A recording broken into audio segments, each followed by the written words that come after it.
Mm-hmm. A full-page ad for an individual restaurant? Mm-hmm. Whoever took that out must be nuts. Why do you say that? Do you know how much a full-page ad costs? No, how much? It costs... Every week for 5 seasons, millions of Americans tuned in to watch him play the most put-upon husband on television. He was funny, warm, and completely believable. And then one day, he was simply gone. No announcement, no farewell episode, just a different face in the same role, and a lot of unanswered questions. Today we're getting into the real reason Dick York vanished after Bewitched. Part 8. The Boy from Fort Wayne. Before there was Darren Stevens, before the sitcom, before any of it, there was a boy growing up in Fort Wayne, Indiana, who just wanted to perform. Richard Allen York was born on September 4th, 1928. His father, Bernard, worked as a salesman. His mother, Betty, was a seamstress. The family wasn't wealthy. They came of age during the Great Depression, and York would later say that watching people struggle during those years never left him. It shaped how he saw the world, and it would eventually shape what he chose to do with the last chapter of his life. The Yorks moved to Chicago when Dick was still young, and it was there, in a parochial school classroom, that a Catholic nun first noticed something in him. She spotted his vocal ability and encouraged him to seek proper training. That nudge set everything in motion. By the time he was 15 years old, Dick York was already on the radio. In 1944, he landed the starring role on CBS's That Brewster Boy, a radio program built around a teenage boy navigating everyday life. It was his first professional break, and he took to it naturally. Over the next several years, he appeared in hundreds of radio programs, daytime dramas, adventure serials, anthology shows, building a range and discipline that most young performers never develop. He played Billy Fairchild on Jack Armstrong, the All-American Boy, for 6 years. He worked on This Is Nora Drake and Rosemary and dozens of others. Radio in those years was live, fast, and unforgiving, and York learned to be ready. He met his future wife, Joan Alt, during those radio years. They were both working on the Jack Armstrong Show, and they dated through high school. On November 17, 1951, they married. It was a partnership that would hold together through everything that followed. The successes, the pain, the financial collapse, and the long, difficult years at the end. Joan Alt York would prove to be, as Dick himself would write later, the most important person in his life. After the radio work, York moved to New York City. He arrived in 1951 with very little money, took a room at a YMCA, and started making the rounds. It was the kind of grind that wears most people down, auditioning constantly, hearing nothing, waiting for a phone that rarely rang. In 1953, he told Radio-TV Mirror magazine what those early days were like. It wasn't easy, but he kept going. The persistence paid off. In 1953, Dick York made his Broadway debut in Tea and Sympathy, directed by Elia Kazan. He appeared in a supporting role opposite Deborah Kerr, and the production ran for over 2 years. It was a serious, prestigious production, and it put York in front of people who mattered in the industry. Columbia Pictures took notice and signed him to a long-term contract. He was on his way. He continued doing Broadway during this period, appearing in Bus Stop and other productions, while also making himself a fixture of live television, which in the early 1950s was the most demanding performing environment in the country. He appeared on Goodyear Television Playhouse, the Philco Television Playhouse, Kraft Television Theater, Studio One, Playhouse 90, and Alfred Hitchcock Presents, the last one 6 times. These were high-profile productions performed live, and they demanded real acting skill. In 1955, he made his film debut in My Sister Eileen, a Columbia Pictures musical comedy starring Janet Leigh and Jack Lemmon. His performance in the early rushes impressed the studio enough that they moved quickly to formalize the contract. From there came a steady stream of film work: Three Stripes in the Sun in 1955, Operation Madball in 1957 with Jack Lemmon again, Cowboy in 1958 with Glenn Ford and Jack Lemmon, and The Last Blitzkrieg in 1959. He was in demand, he was working constantly, and then he took a job on a Western film that changed everything. Part 7. The Moment Everything Broke. In 1959, Dick York was cast in They Came to Cordura, a big-budget Western drama produced by Columbia Pictures and directed by Robert Rawson. The film starred Gary Cooper, Rita Hayworth, Tab Hunter, and Van Heflin.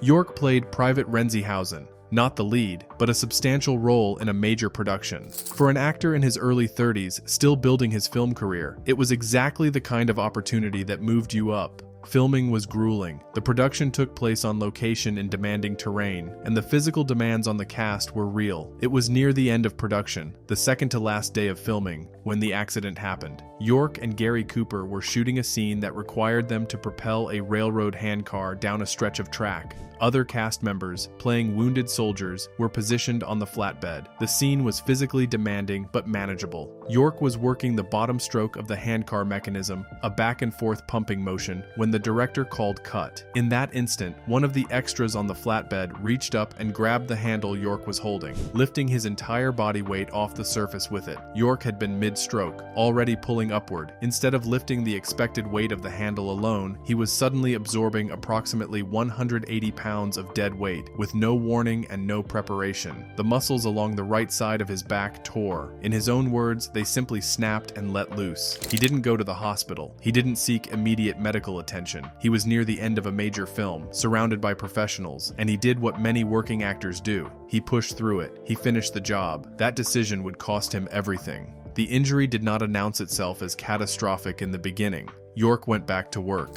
In 1960, just a year after Cordura, he appeared in Inherit the Wind, directed by Stanley Kramer and starring Spencer Tracy and Frederick March. York played Bertram Cates, the young teacher put on trial for teaching Darwin's theory of evolution in a public school, a character modeled on the real John T. Scopes of the famous 1925 monkey trial. Director Kramer trusted York enough to let him write his own first scene in the film. It was a serious, carefully crafted production, and York held his own alongside two of the most respected actors in Hollywood. He received strong notices for the role, and to anyone watching his career from the outside, nothing looked wrong. It would be his last film role. The back pain was already building invisibly. York later said the injury from Cordura had simply not been dealt with. No surgery, no proper course of treatment, just medication and work, and the hope that it might somehow resolve itself. It didn't. The damaged muscles had never healed correctly, and the underlying spinal structures were beginning to deteriorate. The pain was becoming harder to manage, and the medication required to manage it was becoming harder to function without. By the time he starred opposite Gene Kelly in the ABC comedy drama Going My Way in 1962, the situation was deteriorating. The show lasted one season, and York later told Film Facts magazine that his back flared up severely about 25 episodes in.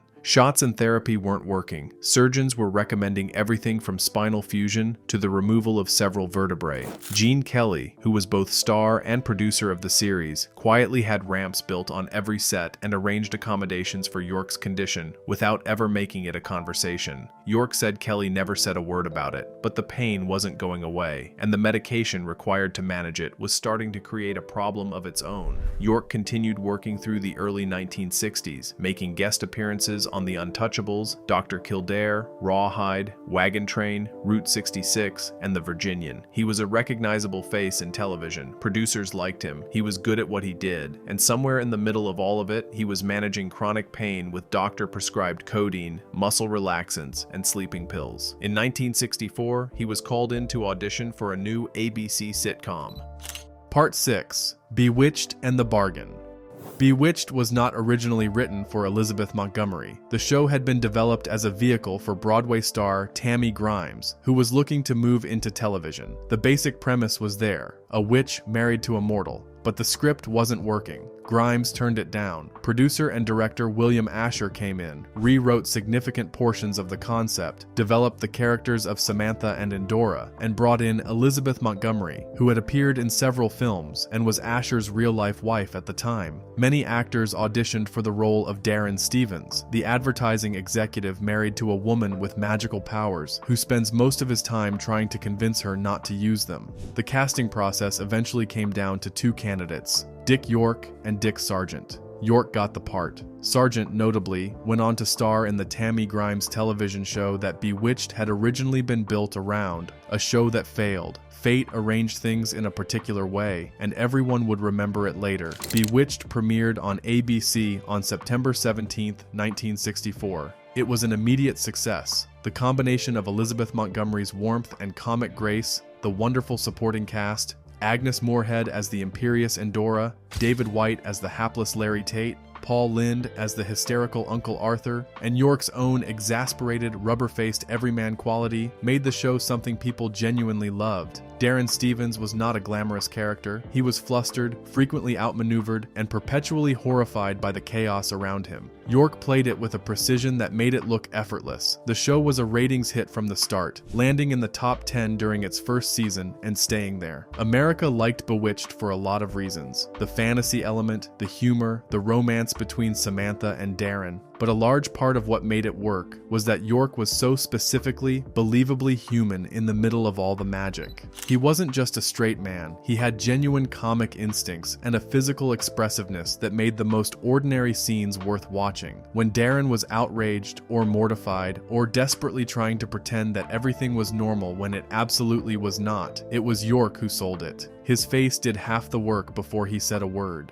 The chemistry between York and Montgomery was real and easy. They worked well together, and the audience could feel it. Montgomery brought a luminous quality to Samantha. She was playful and warm, and clearly in love with this impossible husband. And York matched her beat for beat. The dynamic between them was the engine that drove the show, and during the first 2 seasons, the production was running smoothly enough that none of the behind-the-scenes difficulty was visible to anyone watching at home. But there was a problem that began on the very first day of filming. According to pop culture historian Jeffrey Mark, who spoke with producer and director William Asher directly, York didn't show up on the first morning of production. Asher asked the security guards at the studio gate whether York had checked in. He had, hours earlier. Asher went looking and found him in his car, passed out. He revived him, and York told him about the back injury from Cordura, about the pain, the medication, and what sometimes happened when the medication worked too well or not well enough. Asher and Montgomery had a conversation that day. Do we fire this man and start over?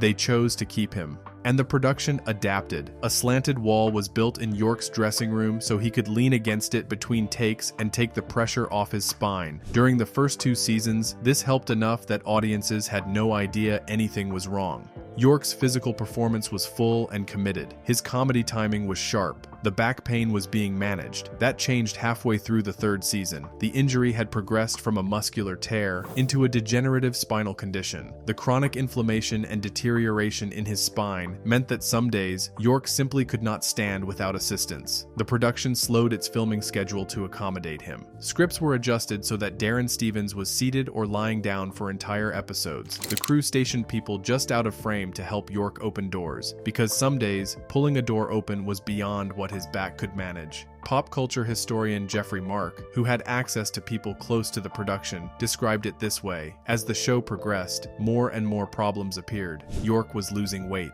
There were episodes where what he was allowed to do on camera had to be severely limited because he was too heavily medicated to perform fully. In episodes where he is noticeably absent, written off as Darren being away on a business trip, his condition was the real reason. Some of those absences were also due to his father's death, as documented in Herbie J. Pilato's book Bewitched Forever, but the majority were health-related. York received an Emmy nomination for Best Actor in a Comedy Series in 1968, the 4th season, and lost to Don Adams of Get Smart. He was being recognized as one of the better performers on television even while his body was coming apart beneath him.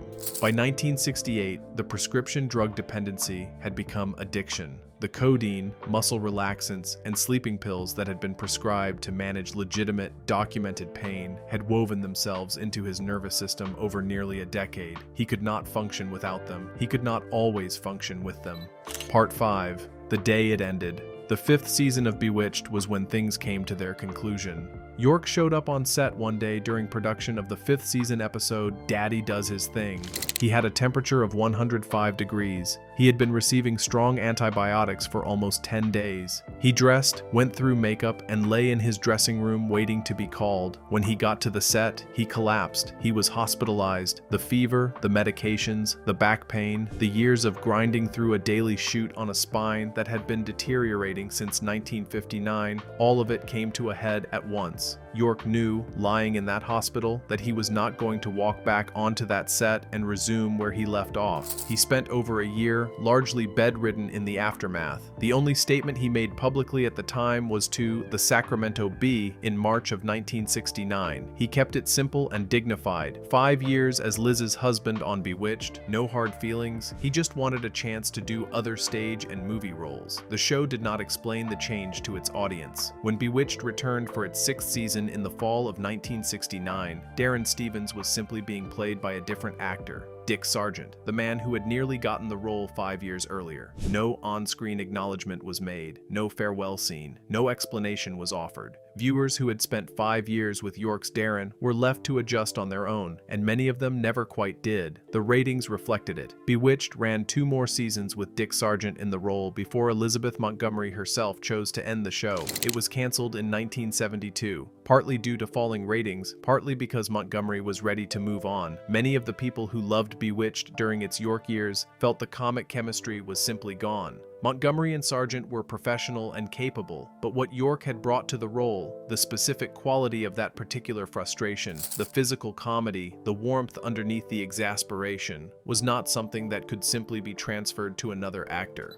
Part 4. The Long Withdrawal. What happened after York left the set is, in some ways, the hardest part of this story to sit with. For the next year and a half, he was in a fog of prescription painkillers. The addiction that had built up over years of legitimate medical need was now his whole life. He later described that period as one of near total loss, of career, of identity, of the ability to function as a husband and father. He had 5 children with Joan, daughters Kimberly Ann, Emmy and Allison, and sons Brandon and Jonathan. Joan held the family together. In 1971, York decided to quit the drugs. He did it cold turkey. What followed was one of the most physically and psychologically brutal experiences a person can go through. He described the withdrawal hallucinations in terms that stayed with people who read his accounts. He wrote in his posthumously published memoir, The Seesaw Girl and Me, about bagpipes playing in his head continuously, day and night, about the walls whispering to him, about the television flashing in certain ways that would send him into convulsions, about Joan putting her hand in his mouth so he wouldn't bite off his tongue. He said it just went on and on and on. He survived it.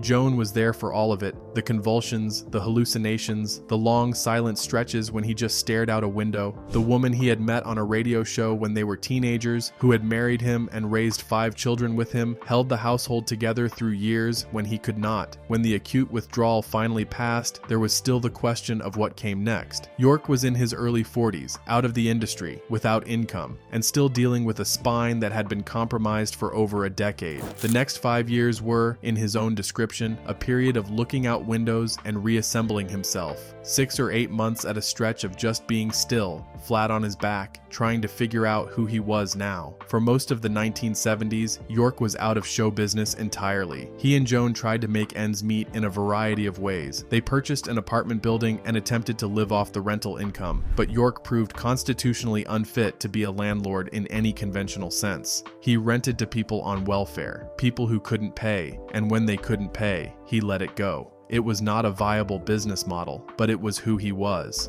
The family went on welfare themselves. York collected unemployment. He took odd jobs. Bill Asher, the director and producer of Bewitched, tried to give him money directly. Serious money, the kind that could have genuinely changed his situation. York refused. Herbie J. Pilato, who wrote extensively about the Bewitched cast and visited York personally in his later years, said York would not accept that kind of help. It was a quality in him that was both admirable and, in practical terms, a decision that kept him poor. In 1976, a real estate investment failed, leaving the family in worse shape than before. There were good years in the middle of all this, or at least quieter ones. York reconnected with himself and with his faith. He recovered some of the energy that the drugs and the pain had taken from him. He lost the weight he had gained during his bedridden years, and in the early 1980s made a genuine attempt to return to acting. He appeared on Fantasy Island and Simon & Simon, both primetime network shows. It wasn't Bewitched, but it was work, and he did it well.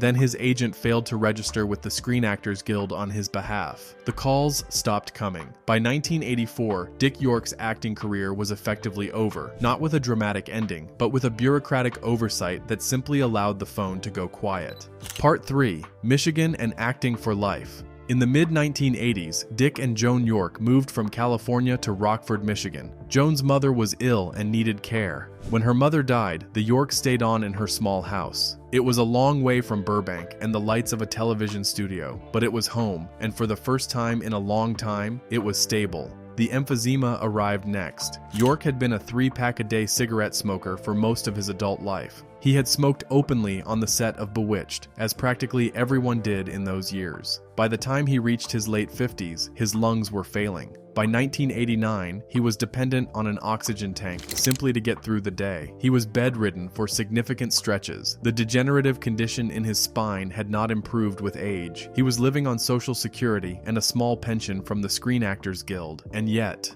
in those years, watching news coverage of the homeless crisis in America, York was moved in a way that brought him back to his own childhood, to the Depression-era poverty he had seen as a boy in Chicago, to the people who had fallen through the cracks of prosperity. He told journalists that he could look at a man on the street and see himself there. He believed that most people could if they allowed themselves to. He founded a private charity called Acting for Life, dedicated to raising awareness and gathering resources for homeless Americans. With no office, no staff, and no budget, just a telephone and a voice that still worked, York spent hours every day calling politicians, business owners, religious leaders, celebrities, and ordinary citizens. He asked people for donations of food, clothing, and money. He lobbied for policy changes. He organized collections. He did not have a publicist or a press team or a social media strategy. He just called people one after another and asked them to help. The work was taken seriously by those who encountered it. York's particular ability to connect with a person on the other end of a line, a skill built over decades of radio, stage, and television, did not leave him when his health did. He could still talk to people. He could still make them feel the weight of what he was describing. Politicians took his calls. Business owners sent supplies. Regular people mailed in donations. Herbie J. Pilato visited York during this period at his small cottage in Michigan. He described what he found there: a man hooked up to an oxygen tank, rail thin, unable to move around freely, still working that telephone for hours at a stretch. York was not performing virtue. He was doing a job he believed needed doing. In a 1989 interview with People magazine, York spoke about his situation without self-pity. He talked about having a board in his trailer during the Bewitched years, where he would lie flat to decompress his spine between scenes. He talked about the crew stationing people off camera to help him open doors. He talked about what the show had meant to him and about what came after, with the same simple directness. He was asked at some point during this period whether he resented what had happened to him, the injury, the addiction, the years of struggle. His answer was characteristically unadorned. He said he had been blessed. He said he had no complaints. He said the things that had gone wrong had been simply physical things, and that he had been surrounded his whole life by people who loved him. In one interview, he reflected on his charity work and what it meant to him relative to his years in Hollywood. He said he had done more from that chair, with a telephone and an oxygen hose, than he could have ever done in front of a camera. Part 2. Elizabeth Montgomery and the Cast. It would be incomplete to tell Dick York's story without speaking about the people he worked with and what those relationships actually were. Agnes Moorehead played Endora, the acerbic, mortal-despising mother-in-law who spent 8 seasons making Darren's life increasingly impossible. On screen, she and York were adversaries. Off it, York grew genuinely close to Moorehead, describing her as one of his favorite people from the entire run of the show. Moorehead died of uterine cancer in April 1974, not long after Bewitched ended. Elizabeth Montgomery and York worked together for 5 seasons, and by all accounts, the relationship was warm and professional. Montgomery was aware of his condition throughout and was part of the decision to keep him on the show from the beginning. She never spoke about York with anything but affection. Montgomery herself died of colon cancer in May 1995 at 62 years old. Dick Sargent, the man who replaced York, had a life that contained its own considerable struggles. He came out publicly as gay in 1991, appearing with Elizabeth Montgomery at a gay rights march in Los Angeles. He was diagnosed with prostate cancer and died in August 1994. before, he and York had no public animosity toward each other. They were two actors who had both auditioned for the same role, with different outcomes. William Asher, who directed most of Bewitched and was central to keeping the production running during York's increasingly difficult years, remained protective of York's reputation long after the show ended. He wanted to help York financially in his final years and was refused. He spoke about York publicly with respect and sadness. Part 1. The Final Years and What Remained.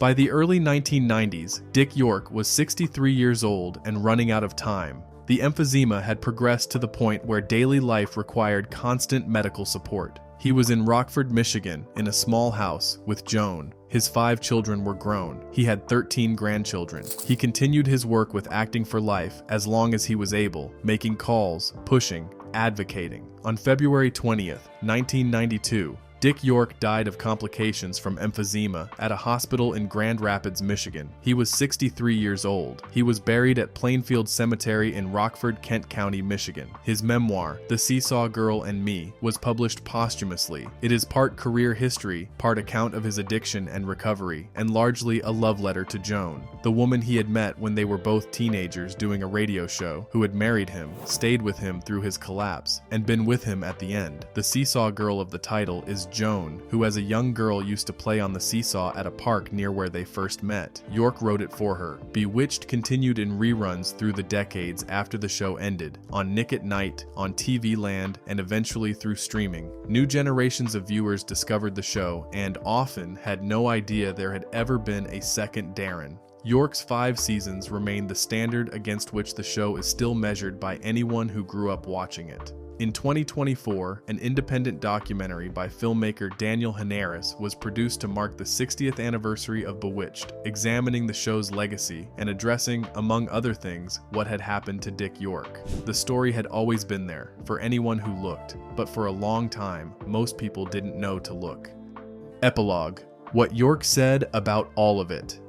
Dick York gave interviews through the 1980s and into the final years of his life, and he was remarkably consistent in how he talked about his experience. There was no bitterness in what he said. There was sadness and honesty, and something that, with the oxygen tank and the degenerating spine and the years of having very little money, you might have expected to be absent. He talked about the crew of Bewitched, the men and women who quietly helped him to his mark, who stood off camera ready to open a door he couldn't open, who built him a slanted wall to lean against between takes. He talked about their kindness as if it were a gift he still held. He talked about his family in the same way. He talked about Gene Kelly quietly building ramps on the Going My Way set without ever making it a conversation. He talked about Bill Asher making accommodations for him from the first day of Bewitched without humiliating him. He talked about Elizabeth Montgomery, who knew the situation from the beginning and chose every day to work alongside him without complaint. These were not small things to him. These were the moments he remembered. He talked about the homeless men and women he was trying to help as neighbors, people in a situation he understood personally, who deserved the same dignity